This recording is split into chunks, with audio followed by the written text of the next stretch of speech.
guys, I'm Dr. Ellie and I'm here with my podcast, I Heal Kids, and I'm excited to be back to talk about part 2 in my Spit Up mini series. And if you don't know me, I am Dr. Ellie, and I'm a pediatrician at Middle Path Integrated Pediatrics in Asheville, North Carolina. And I also see kiddos 2 to 102 for functional medicine, which if you don't know what that is, I will definitely link that in the show notes. Okay, so quick reminder, in case you didn't get to listen to the part 1, although I do recommend you go back and listen to part 1 because it is really important. Most baby spit up is totally normal. It usually resolves by like 12-ish months. But today we're just kind of diving into like gentle, holistic ways to support your baby's digestion and then to soothe the discomfort without rushing to medication. But I'll also just like touch on like, maybe do you need it, or like give you that little seed of like, oh, I might need to think about it. Okay. But most of the time, like I said, we can treat it with these happy spitters that have a little bit of mild reflux with just some gentle interventions. All right. So first things first, feeding strategies. They really do help. And they're a pain in the booty. I'm not going to lie. Okay. Maybe not the first one, but at least one of them is. So upright feeding positions can really help. So if you're doing like an elevated cradle, or you're doing a football hold that kind of keeps the head above the stomach a little bit, that can really help keep the milk down. Why? Because of gravity. So simple as that. So now you're just positioning in your baby to where the milk is staying down versus having the ability to come up. So a lot of times, like if babies are fed on their back, for example, they'll just spit right up.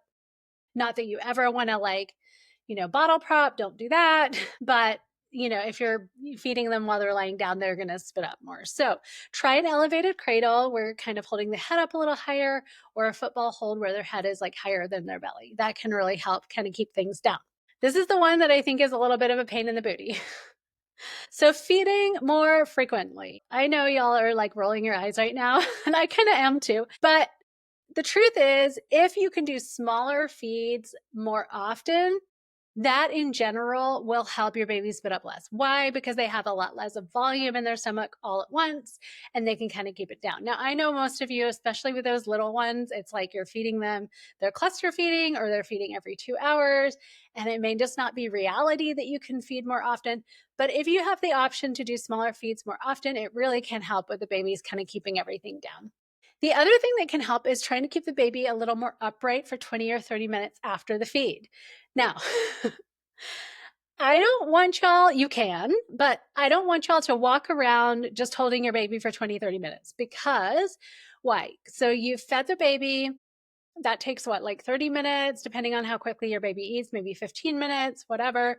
Now you're walking around for 30 minutes. Then you're trying to put the baby down. Then you're trying to rest, and you're trying to fall asleep for like 10 minutes. And then what happens? Your baby wants to eat again.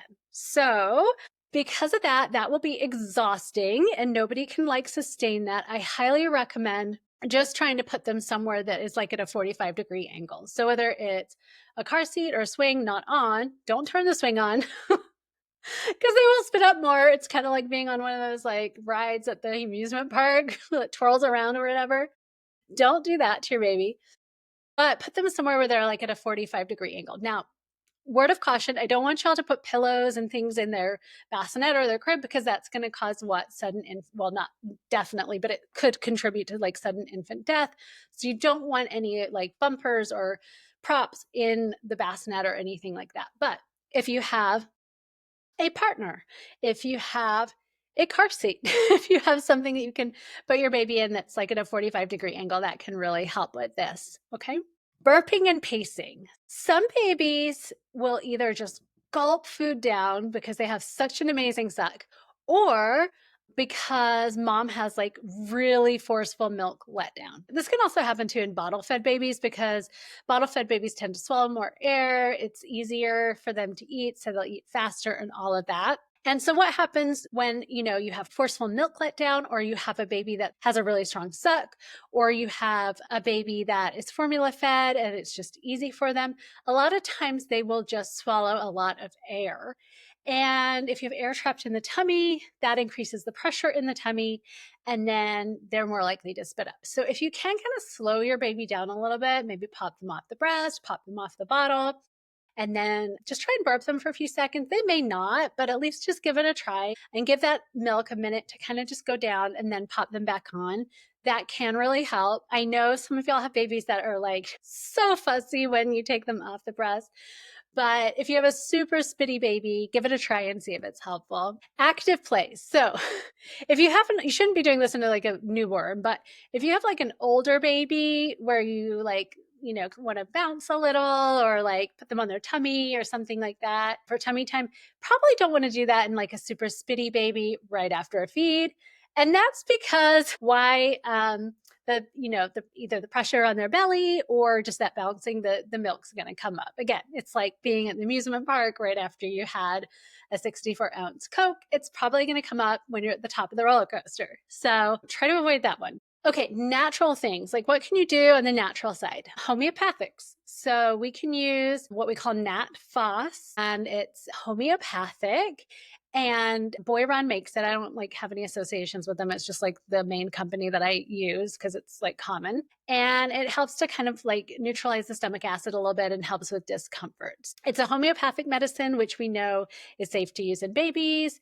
There's not a lot of evidence saying like it's super effective, but from what parents have told me, seems to work sometimes. So I think it's worth a try, especially where it is really safe. And the way that you want to give this to your baby, so it comes in pellets, which is super confusing because your baby is not like a cat. You can just shove a pill down their throat.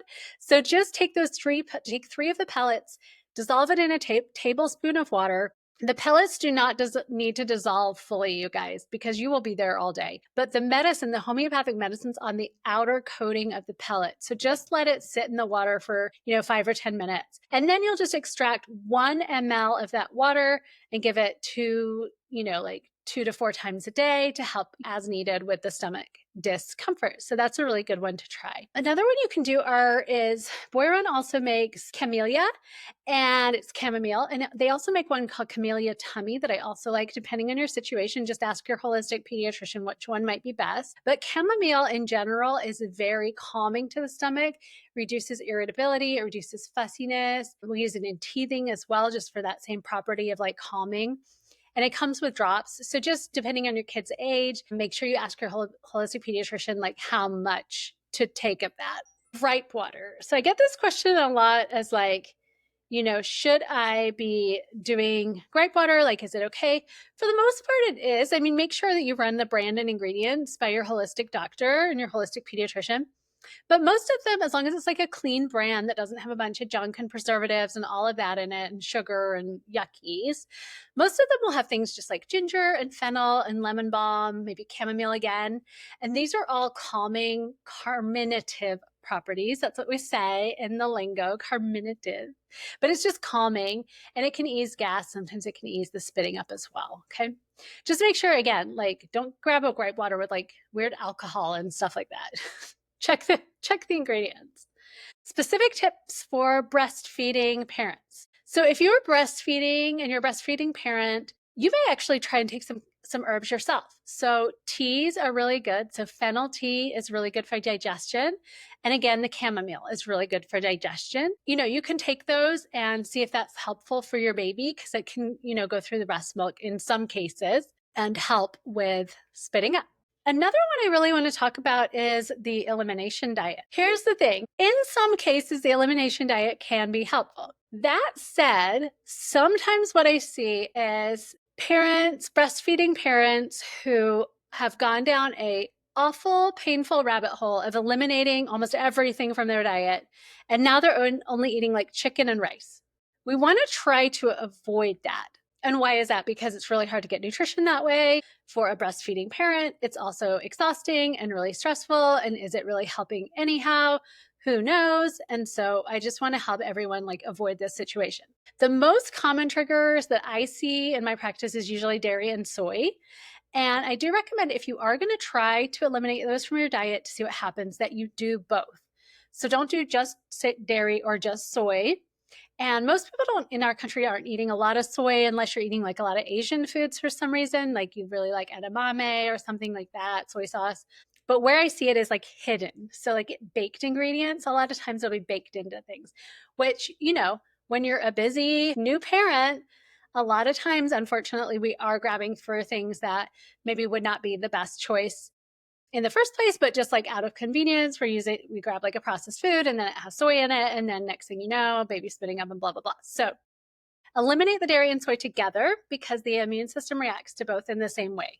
So it can't really, in this sense, in this case, it's not able to like tell the difference basically. So no good eliminating just one. Now, if you are going to eliminate it, I don't recommend that you eliminate it for more than a couple of weeks if you are not noticing a change. So like, let's say you've eliminated it for a couple of weeks and you're like, there was zero change in my baby. Go ahead and add those foods back in. Okay, that's the part where a lot of people miss. They'll just be like, well, it wasn't that. I've got to eliminate something else. And now they keep eliminating. Okay, when you add that food back in, so like, let's say the dairy and soy, you add it back in, now you will know for sure because your baby will start spitting up, in the next couple of days, next 3 days, maybe 4 days, as soon as you start adding those foods back in. Okay.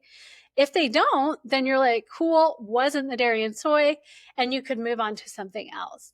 Now, I just want to caution that sometimes we end up down a big rabbit hole with this. Okay. So if it's not dairy or soy, what I usually will recommend to people is just keep a journal. So instead of going down this like massive rabbit hole of I've eliminated 400 foods, write down like, okay, I basically had turkey and chicken and broccoli and, oh, that weird bar, or whatever it is. And then write down, did your baby spit up a lot or not? And then over the course of a couple of weeks, you may notice a pattern if you are trying eliminating that food. There are some gas producing foods as well, like broccoli and the alliums, like onion and things like that too. That if your baby's super gassy, they just may be more comfortable if you eliminate. So you might want to track that as well. That all said, if you're very suspicious, you're like, every time I have avocado, my baby's spitting up. Again, you can just do that elimination diet where you take that one food out and then you wait a couple weeks, but add it back in because we want to get out of this like habit of just eliminating everything and being really confused. Okay. I also just want to say if you are ending up down like a huge where you just feel like there's nothing you can eat, seek support from a nutritionist and also talk to your pediatrician because we really want to make sure that you yourself are getting good nutrition and also your baby. Okay. All right. What else can you do? Body-based therapies. I love this because I am an osteopath. So I do a lot of infant osteopathy in the clinic. And what is that? It is basically body-based stuff. So things like craniosacral therapy. It's a little bit like chiropractic, but soft, gentle, manual therapies that kind of release tension in the neck, the diaphragm, the digestive tract, and basically helping with vagal nerve function and digestion. So if y'all don't know what the vagal nerve, it's like one of these nerves that goes brain to stomach, and calming it has a lot of good properties in the body, including increasing the parasympathetics, which is the calming part of our body, decreasing our sympathetic tone, which is the stress one, and the parasympathetic one is the digest one. So sympathetic, stress, run away, run from the bear, parasympathetic, rest, digest. And so you can see why we want to increase parasympathetic or vagal tone in babies that are spitting up because we want them to rest and digest. And so we can use these manual therapies to do that. And usually what I do is just use my fingertips to feel tension, restrictions, rotations, different ways that the body is feeling, and just gently helping to release those. And then I will usually give you guys, parents, some suggestions of things to do at home as well. Okay. Tongue and lip ties. Okay. There's so much. I just need to do a full episode on tongue and lip ties. Let's be honest. I've been talking about them, hinting about them. I just need to do a whole episode. But if your baby has a poor latch and well, for whatever reason, they have a poor latch. They're not latching well to the breast, they're not latching well to the bottle. They can actually be swallowing a lot of air because they don't have a good seal on the areola, the part of the breast where they should be latching to, or the bottle. And because they don't have a good seal, they're swallowing air, and this can cause them to spit up. So some babies that are spitting up a lot and have this poor latch have either a tongue or lip tie. Now, there's a lot of different types of tongues and lip ties. So the most common is the anterior lip tie. Your pediatrician should be able to tell you if you have that or not, or if it needs treatment or not. But there are posterior ties, and those are harder for pediatricians to assess for. So you do need to go to a specialized pediatric dentist. Just ask for a referral from your holistic pediatrician about that.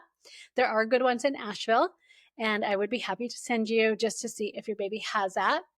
That said, if your baby's growing well and doing great and not bugged and not having a lot of problems, doing a surgery on a baby, not maybe highest on my list.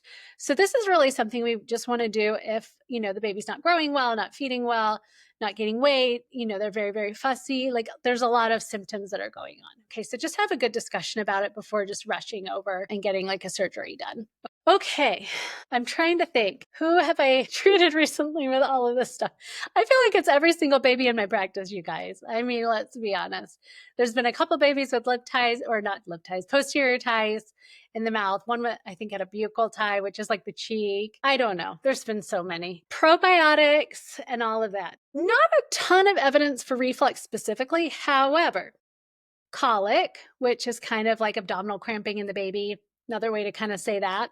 There is a little bit of evidence that Lactobacillus reuteri, which is a type of probiotic, has helped with that. So if you feel like your baby is like colicky and refluxy, it can be helpful to at least try a probiotic like that. But do talk to your pediatrician first before starting, because in some cases, if your baby has an immune deficiency or they're not growing well, or they are premature, they have necrotizing and, enterocolitis, like they have like these underlying conditions, it may not be the best time to introduce a live bacteria into their body, including a probiotic. Okay. So you just need to make sure that it's all right to do so. But sometimes just reducing that colicky part can relieve some of the other symptoms. So that's why I bring up probiotics. Infant massage and tummy time. Okay. A lot of people are really intimidated when I bring up infant massage. Y'all do not need to be licensed massage therapists, I promise you. Just go ahead and get a couple of ounces of carrier oil. If you have a baby with eczema, maybe don't use coconut, maybe use something else like avocado or something else like that. You can put a drop of lavender into it, a drop of chamomile into that massage mixture, and then just do a gentle abdominal massage. So just rub your baby's tummy. Okay.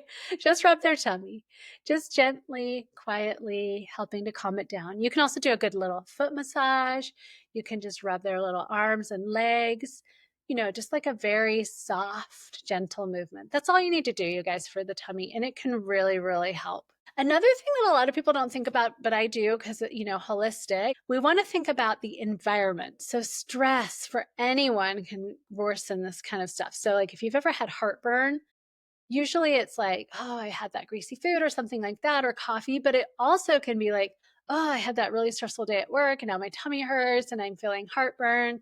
So we know stress worsens these symptoms, okay? Because we want to rest and digest and upregulate the parasympathetics, downregulate the sympathetics, which is the run away from the bear ones, okay? And how do you do that with a baby, right? So soft music, things like white noise.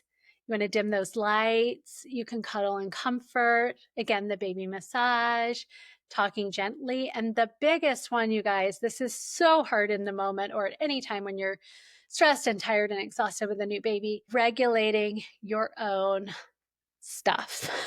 Okay.